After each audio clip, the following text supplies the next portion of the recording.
नमस्कार, आप सभी का हार्दिक स्वागत है एनवीरा एजुकेशन के इस यूट्यूब चैनल पर। और मैं संपत लीड आप सभी को राजस्थान कंप्यूटर अनुदेशक भर्ती की तैयारी करवा रहा हूं, जिसके अंडर हम जो है सेकंड पेपर की तैयारी के लिए जावा प्रोग्रामिंग सीख रहे हैं। और इसी जावा प्रोग्रामिंग के अंतर्गत जो है हम ऊप्स के कॉन्सेप्ट पढ़ रहे थे, उसी के अंडर हम जो है आज चैप्टर नंबर 11 को देखेंगे, जिसके अंदर हम दो टॉपिक्स को पढ़ने वाले हैं, जो कि है कंस्ट्रक्टर और पॉलीमॉर्फिज्म से संबंधित। ठीक है ना। तो वीडियो अच्छी लगे तो प्लीज मेरा सभी से रिक्वेस्ट है कि इसको अपने दोस्तों के साथ शेयर करना है आपको। ठीक है। और कंप्यूटर शिक्षक भर्ती का संपूर्ण जो कोर्स है आपको बिल्कुल फ्री में हमारे इसी यूट्यूब चैनल पर करवाया जा रहा है। तो आप जाके जो है प्लेलिस्ट वाइज और सब्जेक्ट वाइज उनको जो है एक्सेस करें वीडियोज को। ठीक है, चलिए शुरू करते हैं आज की इस क्लास को। तो सबसे पहला पॉइंट करते हैं हम कंस्ट्रक्टर के बारे में। कंस्ट्रक्टर क्या होते हैं, तो इसको देखते हैं कि कंस्ट्रक्टर जो होता है एक क्लास का स्पेशल मेथड होता है। किसी क्लास के अंतर्गत बनाया गया एक स्पेशल मेथड होता है। मैंने आपको बताया था कि इसमें हम जो है इसको मेथड कहते हैं, और अन्य प्रोग्रामिंग में हम जो है फंक्शन का यूज करते हैं। तो फंक्शन और मेथड में यूज क्या होता है, फंक्शन होते हैं वो प्रोग्राम में क्लास के बाहर भी डिफाइन किए जा सकते हैं कहीं पर भी, लेकिन मेथड जो होते हैं वो क्लास के अंदर ही डिफाइन होते हैं। इसलिए हम यहाँ पर इसको फंक्शन नहीं कहकर मेथड कहते हैं। ठीक है, तो ये चीज आपको अगेन मैंने रिपीट करवाई है, ध्यान रखिएगा। तो कंस्ट्रक्टर एक क्लास का स्पेशल मेथड होता है जिस क्लास पर उसे बनाया जाता है उसी क्लास के ऑब्जेक्ट को वह इनिशियलाइज करता है। जो भी ऑब्जेक्ट बनाया जाएगा ना क्लास का ये यूज करते हुए, तो उसको वो क्या करेगा, वैल्यू को इनिशियलाइज करेगा। जिस क्लास का कंस्ट्रक्टर बना हो, अगर उसी क्लास का जब ऑब्जेक्ट बनता है तब वो ऑटोमेटिकली कॉल हो जाता है। कौन? कंस्ट्रक्टर। कंस्ट्रक्टर अपने क्लास के नाम जैसा होता है, जो क्लास का नाम होता है उसी टाइप का जो है कंस्ट्रक्टर होता है, लेकिन कंस्ट्रक्टर का कोई रिटर्न टाइप नहीं होता, यानी ये कोई रिटर्न नहीं करता है, रिटर्न टाइप नहीं होता इसका, सॉरी। इसका सिंटेक्स देख लीजिए, बहुत ही सिंपल है। पहले आप लिखेंगे क्लास और फिर क्लास का नेम, इसके अंतर्गत यहाँ पर आके आप जो है आपके क्लास का जो नेम लिख के आप जो है यहाँ पर अपना कंस्ट्रक्टर क्रिएट कर सकते हैं। और इस कर्ली ब्रैकेट के अंदर आपकी जो भी डेफिनेशन देनी है वो आप यहाँ पर डेफिनेशन दे सकते हैं। नेक्स्ट देन यहाँ पर अगर देखें तो कंस्ट्रक्टर का एग्जांपल देख सकते हैं। मैंने एक क्लास ए बनाई है जिसमें मैंने ए नाम का कंस्ट्रक्टर बनाया, और इसके अंदर जो भी आप यहाँ पर स्टेटमेंट देना चाहे वो दे सकते हैं कर्ली ब्रैकेट के अंदर और यहाँ पर ऑफ के पहले, और ये क्लास का यहाँ पर स्कोप यहाँ से बंद कर सकते हैं। कंस्ट्रक्टर के बारे में अब यहाँ पर सिंपल सा हमने जानना है कि कंस्ट्रक्टर जो होता है वो इसका स्कूल क्लास का जो होता है उसके नाम के जैसा ही होता है, रिटर्न टाइप नहीं होता है उसका। अब बात करते हैं कि कंस्ट्रक्टर कितने प्रकार होते हैं। तो कंस्ट्रक्टर के 3 प्रकार होते हैं। एक होता है आपके डिफॉल्ट कंस्ट्रक्टर, दूसरा होता है आपके पैरामीटराइज्ड कंस्ट्रक्टर, और तीसरा होता है कंस्ट्रक्टर ओवरलोडिंग। तो पहला देखते हैं डिफॉल्ट कंस्ट्रक्टर क्या होता है। तो देखो, डिफॉल्ट कंस्ट्रक्टर का कोई पैरामीटर या आर्गुमेंट नहीं लेता है। जो डिफॉल्ट कंस्ट्रक्टर होता है ना, वो कोई भी पैरामीटर या आर्गुमेंट जो होता है वो नहीं लेता है, ध्यान रखिएगा। ऊपर दिया हुआ प्रोग्राम जो है वो डिफॉल्ट कंस्ट्रक्टर का एग्जांपल है, क्योंकि हमने यहाँ पर इसके अंदर कोई भी जो है पैरामीटर या आर्गुमेंट नहीं दिया है। प्रोग्राम में ए नाम का क्लास है और उसका कंस्ट्रक्टर बनाए गए हैं। जब ए क्लास का ऑब्जेक्ट बनेगा तब कंस्ट्रक्टर ऑटोमेटिकली कॉल हो जाएगा। जितनी बार ए क्लास का ऑब्जेक्ट बनेगा उतनी बार कंस्ट्रक्टर ऑटोमेटिकली कॉल होता जाएगा। यहां पर देखिए, मैंने एक ए नाम की क्लास बनी है जिसमें ए का वैल्यू दे रहा हूं, ठीक है ना। सैंपल नाम की क्लास बनी है, सॉरी, जिसमें मैं इंटीजर ए का दे रहा हूं वैल्यू 2, ठीक है ना, यानी 2 इसमें असाइन कर दिया और 4 इसमें असाइन कर दिया बी में। फिर एक सैंपल नाम का मैं एक डिफॉल्ट कंस्ट्रक्टर बना रहा हूं, ठीक है। फिर मैं यहां पर मैसेज प्रिंट कर रहा हूं इस सैंपल नाम की क्लास का, ये जो सॉरी कंस्ट्रक्टर है जो मैंने बनाया अभी यहाँ पर डिफॉल्ट जो कंस्ट्रक्टर है सैंपल नाम का, तो इसमें मैं ए की और बी की वैल्यू को प्रिंट करूंगा। फिर मैं मेन फंक्शन, क्योंकि प्रोग्राम का शुरुआत तो आपको पता है मेन फंक्शन से होगा, मेन फंक्शन में जब वो आएगा तो अपना जो सैंपल नाम का क्लास था उसका एक ऑब्जेक्ट है जिसमें मैंने ये कंस्ट्रक्टर जो है उसको मैंने यहाँ पर इसके अंदर इनिशियलाइज कर दिया है न्यू की मदद से। ये न्यू कीवर्ड की मदद से ही होगा, हमेशा ध्यान रखिएगा आप। तो न्यू की मदद से मैंने इस एक न्यू जो है इसके अंदर इसकी यूज करते मैं जो है इस सैंपल को जो है इस ऑब्जेक्ट में स्टोर करवाऊंगा, ठीक है ना। और जब ये आपके ऑब्जेक्ट को कॉल किया जाएगा ना भाई, न्यू को ऑब्जेक्ट की मदद से, जो क्लास था सैंपल नाम से जो क्लास था ऑब्जेक्ट, तो उसकी मदद से जब इस सैंपल कंस्ट्रक्टर को कॉल किया जाएगा डिफॉल्ट, तो यहां पर ये वैल्यू 2 और 4 जो है ए और बी की छाप देगा। आगे बात करते हैं पैरामीटराइज, यानी जिसमें कोई पैरामीटर दिया जाए। पैरामीटराइज कंस्ट्रक्टर में कंस्ट्रक्टर को पैरामीटर पास किए जाते हैं। पैरामीटराइज कंस्ट्रक्टर में कंस्ट्रक्टर को अलग अलग आर्गुमेंट दिए जाते हैं, अलग अलग आर्गुमेंट दिए जाते हैं। इसमें आर्गुमेंट की कोई मर्यादा नहीं होती है, यानी लिमिट नहीं होती है। पैरामीटराइज कंस्ट्रक्टर में क्लास के ऑब्जेक्ट में पैरामीटर की वैल्यू देनी पड़ती है। जो ऑब्जेक्ट होगा ना उसमें वैल्यू देनी पड़ेगी। ये यहां पर जो आप ऑब्जेक्ट बना रहे थे तो यहां पर आपको वैल्यू देनी पड़ेगी, ध्यान रखिएगा। नीचे दिए प्रोग्राम एडिशन के लिए 2 वैल्यू जो है इनिशियलाइज करके उसका एडिशन किया गया है। होता क्या है यहाँ पर देखिए, इसमें मैंने एक क्लास बनाई है ए नाम की जिसमें 3 वेरिएबल है मेरे ए बी सी। किस टाइप के है भाई? इंटीजर टाइप के। अब इस ए के अंदर मैं यहाँ पर इंटीजर एक्स और वाई को यहाँ पर जो है पैरामीटर जो है कंस्ट्रक्टर बना रहा हूँ यहाँ पर, क्योंकि इसमें मैंने पैरामीटर दिए हैं। पिछले वाले में मैंने कुछ नहीं दिया था, यानी वो डिफॉल्ट था, उसमें कुछ नहीं जाता था। अब इसमें मैंने ये बोला है कि जो x का मान होगा वो होगा a का, जो y का मान होगा वो b का। फिर क्या करेगा, c और b, c के अंदर जो है a और b जुड़ के स्टोर हो जाएंगे। तो अब देखिए यहाँ पर मैंने एक वर्ड डिस्प्ले नाम का फंक्शन बनाया है, जिसमें मैं यहाँ पर एक मैसेज को प्रिंट करूंगा। जब ये मैसेज आपको बुलाया जाएगा तो प्रिंट लाइन की मदद से एक जो है प्रिंट लाइन यानी न्यू लाइन में जाके एक मैसेज को प्रिंट करेगा, जिसमें addition of A and B और सी, यानी ये ए और बी की वैल्यू को दिखाएगा और उसके बाद इनकी वैल्यू को जोड़ के सी का मान जो है यहाँ पर दिखाने वाला है। फिर मैंने देखो मेन फंक्शन बनाया, क्योंकि प्रोग्राम की शुरुआत तो आपको होता है यहीं से पढ़ना शुरू करेगा ये, तो ये यहाँ पर अंदर आएगा तो इसमें ये जो है ए नाम की क्लास के अंदर ए जो कंस्ट्रक्टर था उसमें एक्स और वाई का मान भेज देगा 5 और 6। फिर डिस्प्ले के अंदर आएगा तो ए और बी को जोड़ के ये दिखा देगा। तो देखो यहाँ पर 5 और 8 जो है सॉरी यहाँ पर 5 और 6 था, यहाँ पर 8 हो चुका है, तो 5 और 6 जो है वो जुड़ के आपके सामने इसका आउटपुट आ जाएगा 11। ठीक है, तो ये यहाँ पर आपके कॉन्सेप्ट हो गया इसका सिंपल सा। ठीक है, जिसमें पैरामीटर यानी पैरामीटर मतलब जिसमें हम पैरामीटर पास करते हैं। अगला आता है कंस्ट्रक्टर ओवरलोडिंग क्या होते हैं। तो कंस्ट्रक्टर ओवरलोडिंग में क्लास में मल्टीपल कंस्ट्रक्टर ओवरलोड नहीं किए जाते हैं, सॉरी मल्टीपल जो कंस्ट्रक्टर होता है वो ओवरलोड किया जा सकता है, यानी नाम एक लेकिन उसमें वैल्यू जो प्रक्रिया होती है वो अनेक। ठीक है ना, तो कंस्ट्रक्टर ओवरलोडिंग में क्लास में मल्टीपल कंस्ट्रक्टर ओवरलोडिंग की जा सकते हैं, सिर्फ उनकी पैरामीटर की संख्या उनके टाइप जो है वो अलग अलग होते हैं। कंस्ट्रक्टर ओवरलोडिंग फंक्शन ओवरलोडिंग के तरह ही होता है, जिस प्रकार से होता है ना कि भाई ए नाम का एक ही फंक्शन है लेकिन उसको मल्टीपल टाइम में और मल्टीपल तरीके से हम यूज ले रहे हैं, तो वो क्या कर रहा है उसको ओवरलोड कर रहा है। ठीक है, आप यहाँ पर देख सकते हैं, यहाँ पर एक मैंने एक सैंपल नाम की क्लास बनी जिसमें एक वेरिएबल ले रहा हूँ इंटीजर ए और एक बी। फिर एक सैंपल नाम का मैंने कंस्ट्रक्टर बनाया जिसके अंदर मैं यहाँ पर इंटीजर एक्स को पास कर रहा हूँ यहाँ पर, और यहाँ पर कह रहा हूँ कि जो एक्स का मान होगा वो ए का मान होगा। ठीक है, अब यहाँ पर एक सैंपल बना रहा हूँ फंक्शन जिसमें इंटीजर एक्स और वाई ले रहा हूँ, तो एक्स का मान होगा जो वाई का ए का होगा और वाई का जो होगा वो बी का होगा। फिर मैं void show का नाम का एक फंक्शन ले रहा हूँ जिसमें मैं यहाँ पर ए और बी की वैल्यू को प्रिंट करवाऊंगा। अब मेन फंक्शन यहाँ पर अपना स्टार्ट हो रहा है। मेन के अंदर मैंने यहाँ पर दिया है सैंपल S1, ये ऑब्जेक्ट बनाए हैं जिसमें मैं न्यू की मदद से ये सैंपल का जो 5 है वो इसमें स्टोर करवा रहा हूँ, और S2 के अंदर मैं यहाँ पर जो है 5 और 9 को भेज रहा हूँ। जब ये दोनों कॉल होंगे तो यहाँ पर इनकी वैल्यूज को प्रिंट करवाया जाएगा। तो देखो ए की वैल्यू आपके 5, बी की 0 है क्योंकि हमने यहाँ पर दी नहीं है, डिफॉल्ट 0 रहेगी भाई। फिर हमने ए की और बी की वैल्यू जो हमने सेंड की थी यहाँ पर ये 5 और 9 वो यहाँ पर चली गई भाई। ए का तो हमने 5 ए दे दिया लेकिन बी का हमने कुछ भेजा ही नहीं है, बी तो डिक्लेयर करके छोड़ दिया, तो बी का अंदर हमने कुछ मान नहीं दिया तो वो डिफॉल्ट 0 ही रहेगा। ये चीज है यहाँ पर। ठीक है, अब बात करते हैं कॉपी कंस्ट्रक्टर, यानी एक कंस्ट्रक्टर की वैल्यू को दूसरे वैल्यू कंस्ट्रक्टर में कॉपी करना है तो उसके लिए यहाँ पर इसका यूज करेंगे। तो देखो यहाँ पर एक सैंपल क्लास है, ए और बी वेरिएबल ले लिए। अब सैंपल नाम का ये कंस्ट्रक्टर है जिसमें एक्स और वाई को मैंने यहाँ पर जो है पैरामीटर के रूप में पास कर दिया है। यहाँ पर एक्स का जो होगा वो ए का होगा, वाई का जो होगा वो बी का होगा मान। फिर देखो यहाँ पर मैंने सैंपल नाम का कंस्ट्रक्टर बनाया, इसमें मैंने कॉपी कर दिया है सैंपल एस को, और फिर मैं यहाँ पर कॉपी कंस्ट्रक्टर इनवॉक एक मैसेज प्रिंट दूंगा। फिर मैं यहाँ पर एस का ए एक्सेस करूंगा, एस का बी करूंगा, किसकी मदद से, इस डॉट ऑपरेटर की मदद से। ठीक है, तो ये चीज आपको आराम से समझ में आ रही होगी क्योंकि ये सारे C++ के कॉन्सेप्ट है भाई, मैंने आपको बताए थे वैसे अगर आपको याद हो तो। फिर एक मैंने इंटीजर ऐड नाम का फंक्शन बनाया है, ठीक है, जिसके अंदर मैं यहाँ पर सी के अंदर ए और बी को जोड़ के इसमें स्टोर कर दूंगा, रिटर्न कर दूंगा सी को। अब मेन फंक्शन स्टार्ट हो रहा है क्योंकि प्रोग्राम का शुरुआत तो मेन से ही होगा।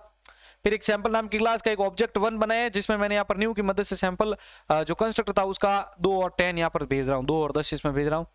फिर ऑब्जेक्ट 2 में मैं ऑब्जेक्ट 1 का डेटा कॉपी कर रहा हूँ, इसमें जो भी होगा यानी 2 और 10 इसमें भी आ जाएंगे। फिर मैं इनको प्रिंट कर दूंगा ऑब्जेक्ट 1 का ऐड और ऑब्जेक्ट 2 का ऐड।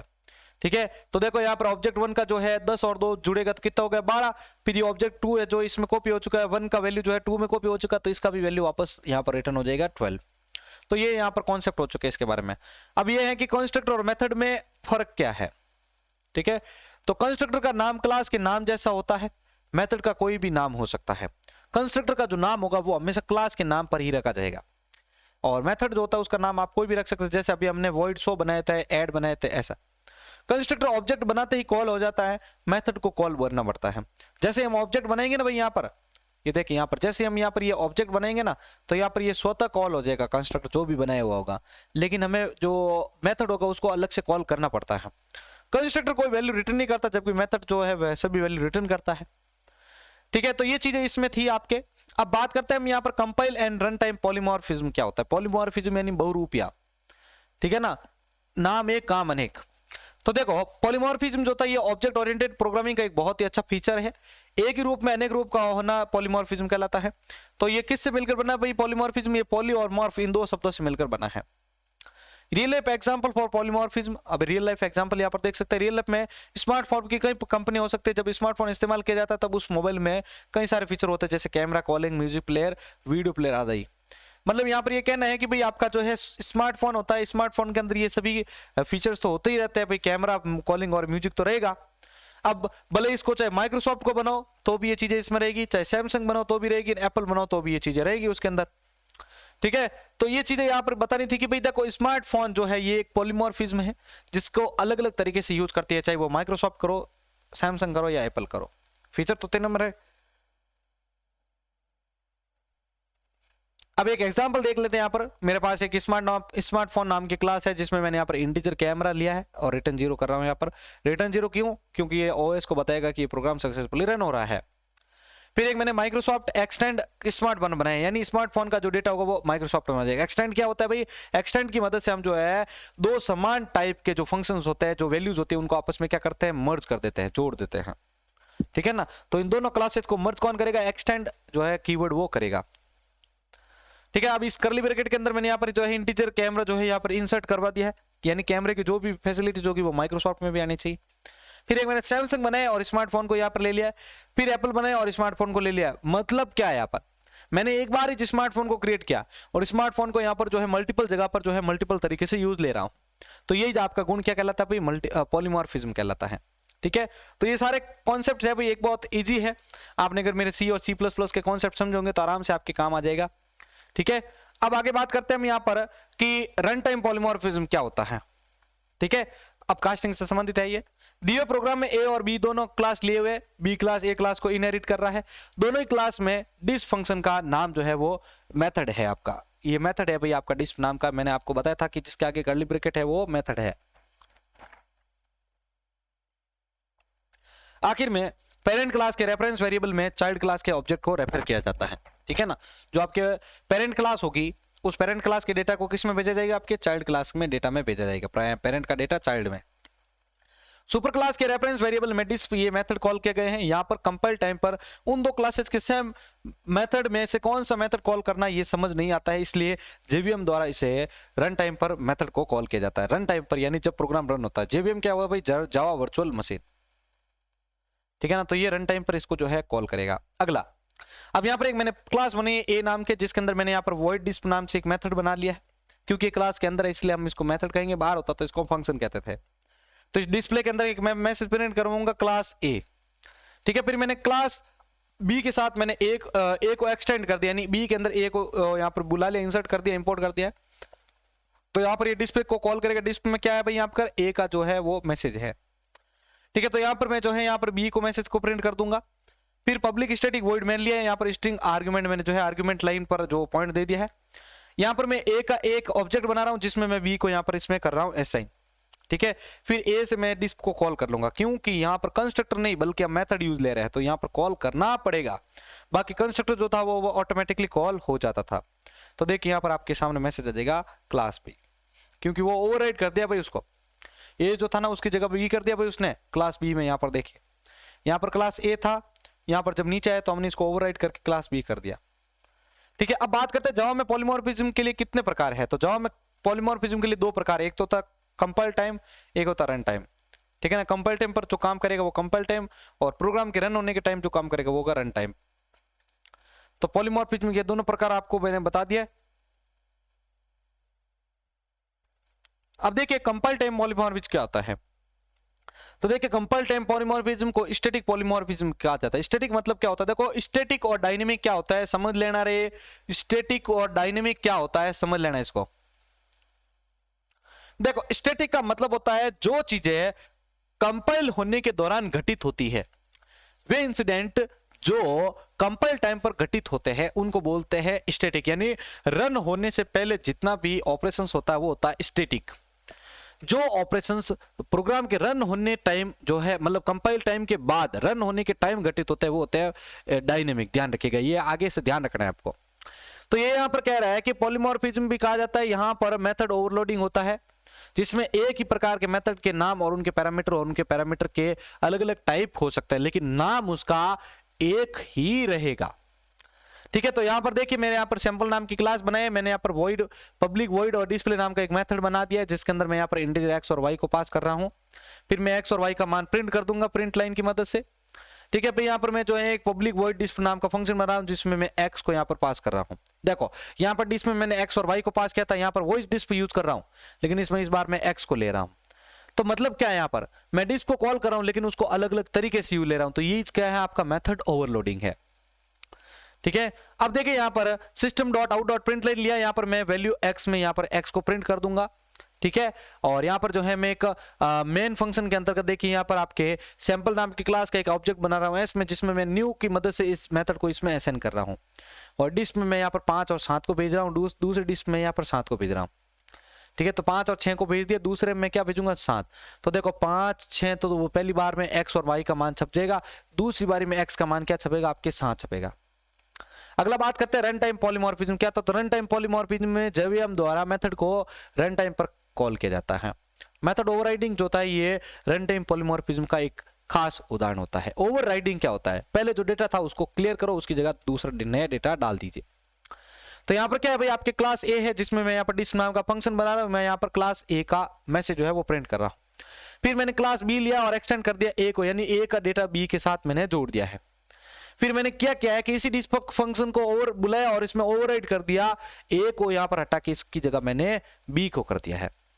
फिर क्लास सी के अंदर मैं यहाँ पर जो है यहाँ पर एक मेन फंक्शन ले रहा हूँ, मेन के अंदर मैं यहाँ पर जो ए का एक ऑब्जेक्ट 1 बना रहा हूँ जिसमें मैं यहाँ पर जो है वापस कॉल करूंगा डिस्प को और ए को यहाँ पर इसके अंदर डाल दूंगा। तो ए के अंदर अब यहाँ पर क्या है आपका, फिर ए का जो है ऑब्जेक्ट 2 को कॉल करूंगा, इसमें मैं यहाँ पर बी का डेटा ऐड कर दूंगा। तो देखिए यहाँ पर क्लास ए और बी आ चुका है। और यहाँ पर आपके देखो क्लास ए का जब डेटा गया था तो उसमें लिखा क्या था, क्लास ए, लेकिन ये बी माने के बाद इसका जो है हमने चेंज कर दिया क्लास बी के नाम से।